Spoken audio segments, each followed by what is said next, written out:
Part 1. You are going to hear a travel agent discussing a holiday booking with two customers. First, you have some time to look at questions 1 to 3.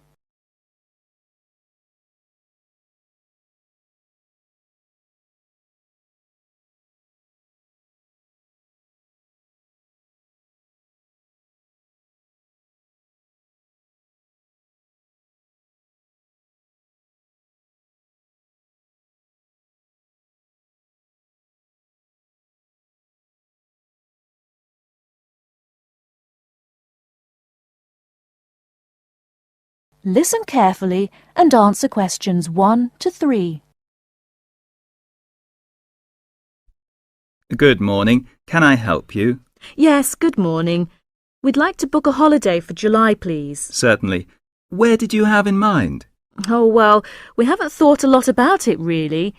We'd just like to go somewhere hot, and it must be in July. I see.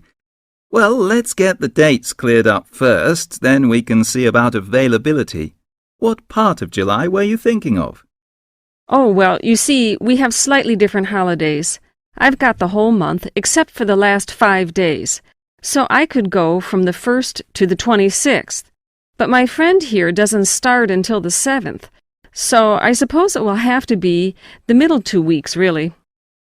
Yes, but I've got to be back before the 23rd. Okay. Now, let's find a destination. Before you hear the rest of the conversation, you have some time to look at questions 4 to 10.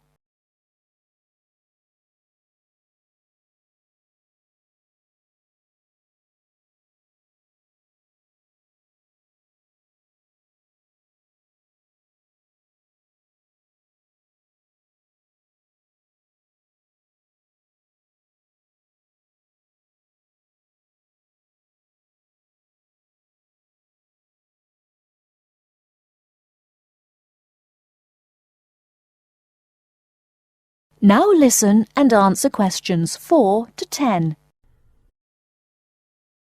Any preferences? France? Italy? Oh, not France. We went there last year and it was absolutely packed with teenagers, making noise and getting drunk all the time. Yes, it was terrible. We definitely want somewhere quieter this year. Well, of course, it depends more on the resort rather than the country. There are resorts in every country which cater for the family or the slightly older person. They're usually a shade more expensive, though, as you might expect. Oh, well, we don't mind paying a bit more if it means more peace and quiet, do we? Definitely not. It'll be well worth it. All right, let's have a look at what we've got on the computer. July. Was it 10 or 14 nights you wanted? Oh, the fortnight, please. Right. Well, let's start with Italy. We've got 14 nights, bed and breakfast in Sorrento for £345 from Manchester on the 14th. Or we've got... No, wait a minute. That's no good for me. We wouldn't get back till the 28th, and I've got to be back at work before that. Ah, yes. How about Sweden? 2 weeks, half board? How much would that be? That would be £540 from Manchester again. Well, 540... that seems too much. Well, madam, there's a surcharge for the airport, and it has a 5-star hotel. Oh, well, it's a bit over our budget, really. All right, let's try somewhere else. How about Portugal? Oh, that sounds great. We've never been there before, have we? Let's see now. We've got 14 nights in Albufeira, half board, from Gatwick, for £385. Albufeira? Oh, wait a minute. Did you say the flight was from London? That's right, from Gatwick. Oh, well, we'd prefer a flight from the north somewhere. Manchester, perhaps, or even Glasgow. That is the end of part 1. You now have half a minute to check your answers.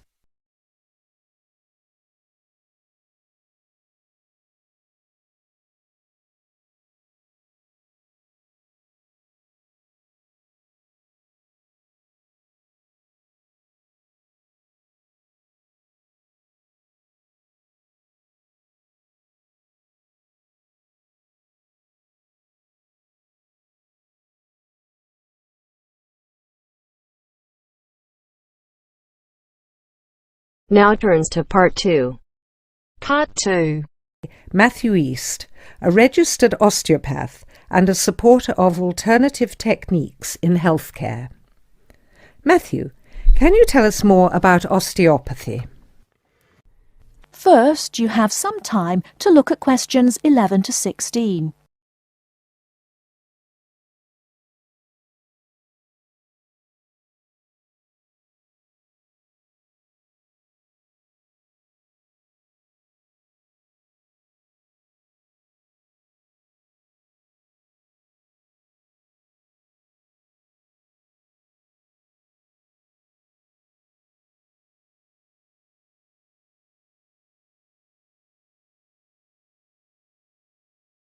Now, listen carefully and answer questions 11 to 16. Over the past 50 years, there have been some radical changes in medicine as it is known in the West. This is largely the result of vast improvements in technology, but also in the rising importance of alternative treatments. I have with me today Matthew East, a registered osteopath and a supporter of alternative techniques in healthcare. Matthew, can you tell us more about osteopathy? Well, perhaps the first thing I should say is that the term alternative is actually a little misleading, as I am referring to approaches and attitudes to health that were in common use long before Western medicine was established. I prefer the term natural. Anyway, I'll begin by telling you a little about osteopathy. Basically, osteopathy is the manipulation of muscles in order to alleviate stresses and tensions that lead to pain. Now, unlike Western medicine, osteopathy considers the whole body, not just the affected area, and this is a very important principle of natural remedies. The whole body must be considered before a course of treatment can be decided upon. You see, the aim of therapies like osteopathy is not only to repair the body, but also to get the body treating itself. And this does not come from treating the symptoms. To give an example, I recently treated a 2-month-old baby who was screaming all day and was even worse at night. The couple had taken the baby to their doctor, but the only advice they were given was that the baby would grow out of it. However, the real problem stemmed from a difficult birth, which put pressure on the baby's neck. After 10 minutes of gentle manipulation, the pressure was released, and within 20 minutes the baby was quiet and calm for the first time.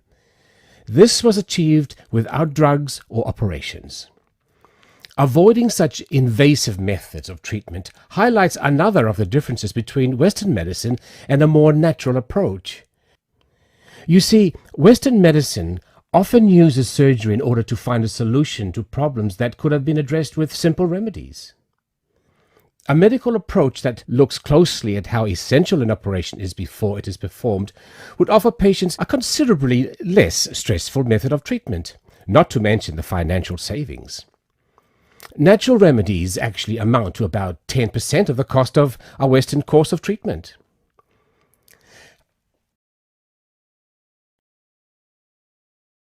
Before you hear the rest of the talk, you have some time to look at questions 17 to 20.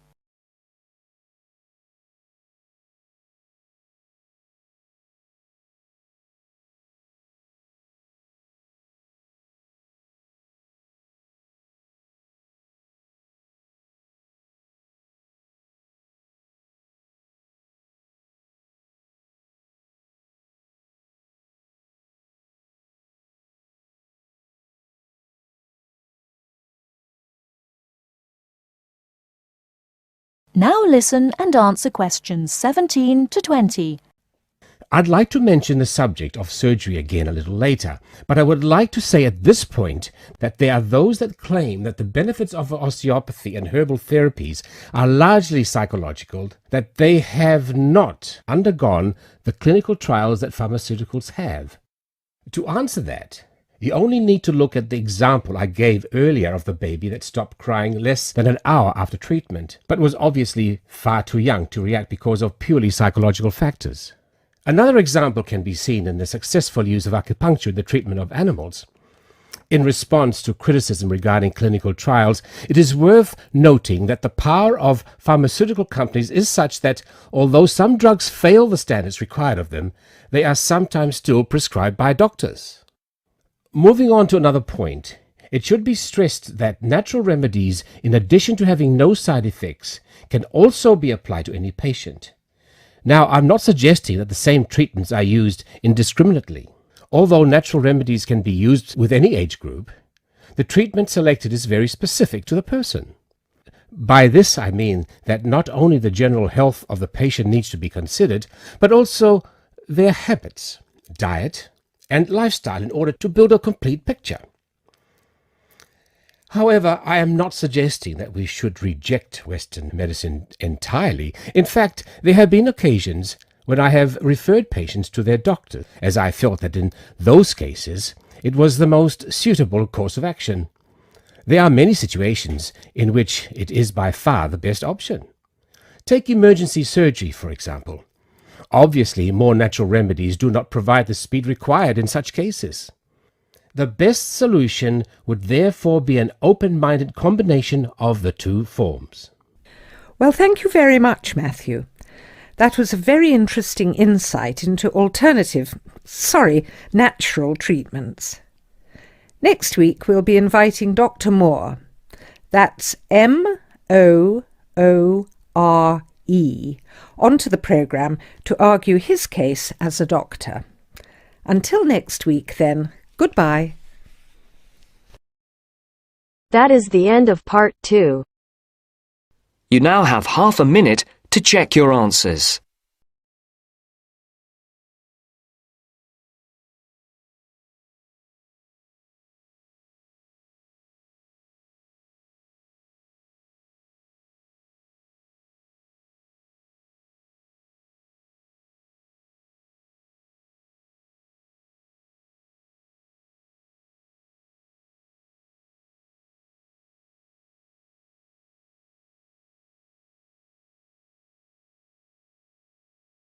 Now turns to part 3.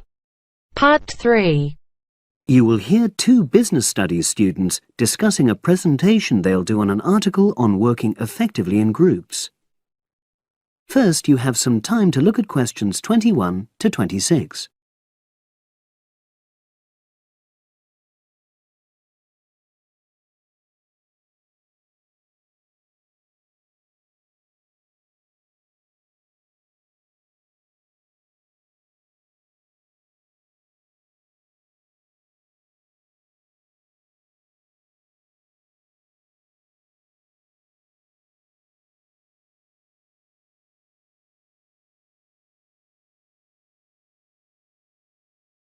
Now listen and answer questions 21 to 26. So, Brad, what did you think of the article on group work? Oh, hi, Helen. Yeah, it was pretty good, with helpful pieces of advice on how to make group work effective. I think we were lucky to be given such a straightforward text to present at the management skills seminar. Yeah. Actually, shall we discuss it now? Have you got time? Sure. It's only a 10-minute presentation, so we just need to explain and then give our views on the main points raised in the article.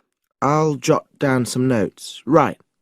So, there are 3 main sections. I suggest we start with listening. Yeah, effective listening in groups, because it's not something that's frequently covered on courses in our field. No, and we should say that in the presentation. Yeah. And also effective listening's pretty simple, you know. I don't think it's hard to learn.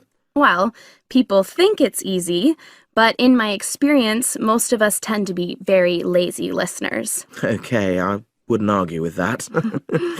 Something I do think we should emphasize is the power of the listener's posture, gestures, etc., in making speakers feel respected. Not that you're just waiting for them to finish before jumping in with your own ideas. Uh-huh. Okay, right. The next section is on goal setting. Let's make sure we're clear what the article says on this. Yeah. Well, firstly, it says that all group members must be given time to explain their own goals. That's it, yeah.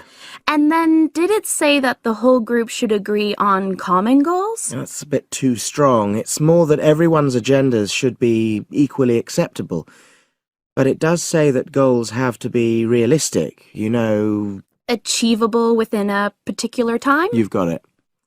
That's really what the article's saying. There isn't really any point in having ideals if group members know they won't come to anything within a reasonable period. So, I think a summary covering those points will be enough for that part of the presentation, don't you? Yep. Now, the last section is about conflict resolution. Actually, I thought it was the worst part of the article. Me too. I don't think it went into sufficient detail on the issue. Actually, I thought it devoted too much space to it, but that it was all rather boring, It didn't mention some of the more radical theories. Absolutely. I found that really irritating. Right, and also I think it could have said more about conflict sometimes being healthy in groups. Absolutely. It just mentioned rather glibly about how we should avoid thinking of winners and losers, and that quick resolution of conflict is always desirable. Without explaining what these terms mean? Well, it gives quite detailed definitions, but doesn't develop a proper argument. Right. So, for the presentation, I think we just give some definitions and then explain what we felt were the weaknesses in the article's treatment of conflict resolution. Yeah, good. Now you have some time to look at questions 27 to 30.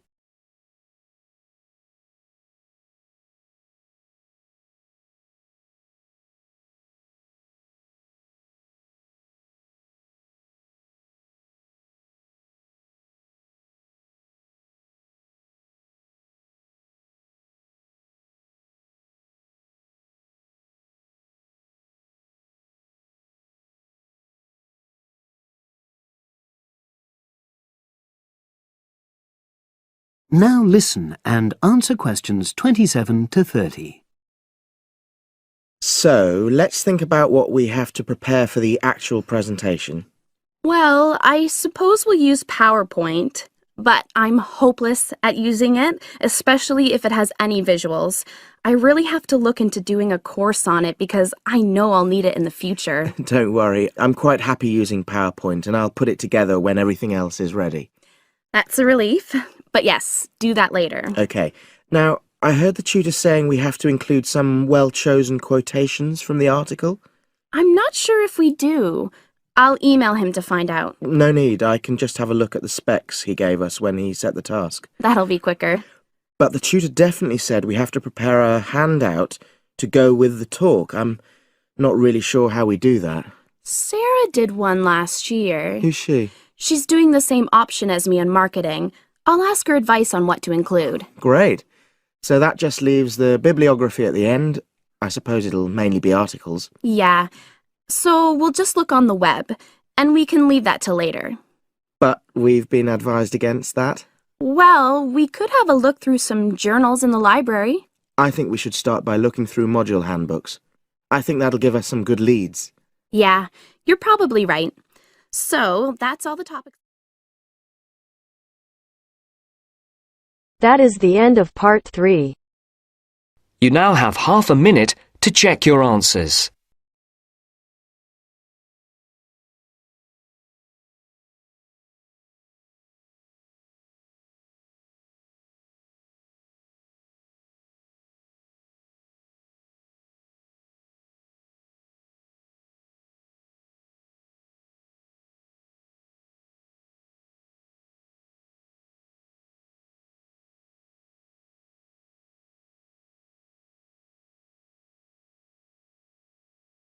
Now turns to part 4.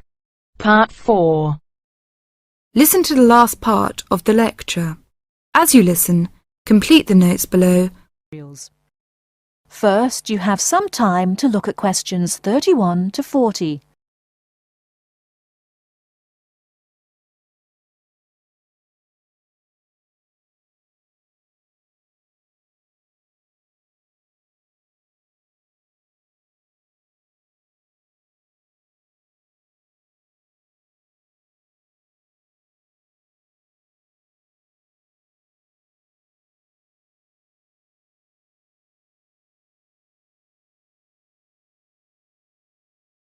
Now listen carefully and answer questions 31 to 40.